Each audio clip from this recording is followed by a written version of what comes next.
que tem de novas oportunidades por aí no cenário jurídico, não precisa falar só da advocacia, o que tem de novas oportunidades para a advocacia, uma mensagem de otimismo, assim, para a gente não ficar na choradeira de sempre, que é bem comum, né?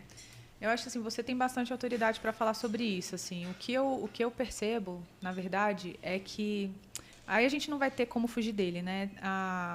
Os advogados do futuro, né? Do Richard Susskind, né? Que a gente até conversou bastante já sobre esse livro. Você me deu um livro dele, na verdade. Né? Foi. Uns 3 anos atrás, no Tomorrow's Lawyers lá. Tomorrow's Lawyers, né? Os então, advogados assim, do amanhã.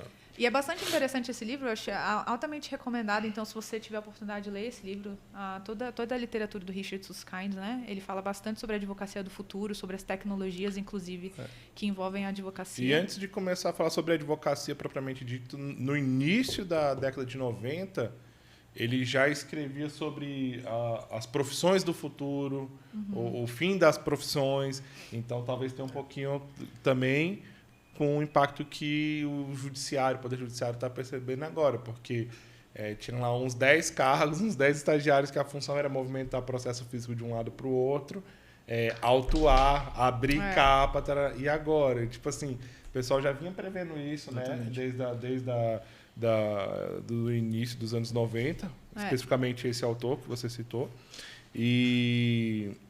E aí, que a gente chama de Revolução 4.0, Economia 4.0. Na verdade, assim, tem um comentário interessante desse autor, do Richard Susskind, que eu quero repetir várias vezes para você realmente pesquisar sobre esse livro, sobre esse autor. Uma das coisas que ele fala logo nas primeiras linhas do livro é mais ou menos assim: nobre colega advogado, eu tenho uma notícia para você, a sua profissão acabou.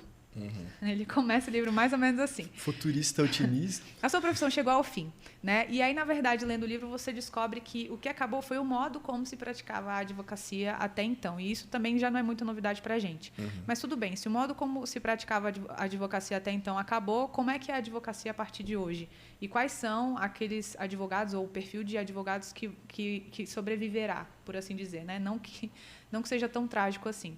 Eu acho que a resposta para o futuro é você olhar para o passado. Então, historicamente, vamos olhar, não precisa olhar tão curto, vamos olhar longe, vamos olhar 1000 anos atrás. Quais eram as profissões que existiam há 1000 anos atrás? Então, assim, o advogado existia há 1000 anos atrás. Né? Essa figura do jurista já existia. A figura do juiz existia. O interlocutor, aquele que interpela por você, o que te representa. Com certeza, né? Sempre teve. Então, até da parte de oratória também, o sim. escriba, os doutores da lei. Tipo assim, não é só uma profissão, né? Tipo, o cenário jurídico ou o cenário que gira em torno do direito ainda tem são múltiplas funções que giram em torno disso, né? Do dizer o direito. Né?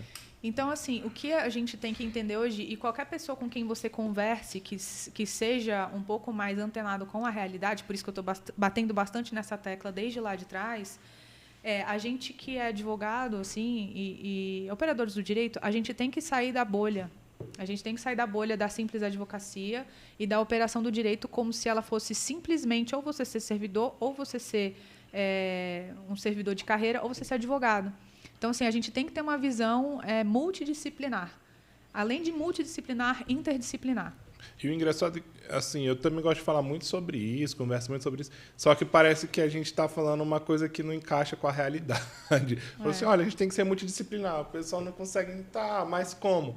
E aí o que é legal no seu caso especificamente é que a gente começou um pouquinho a conversa aqui com isso.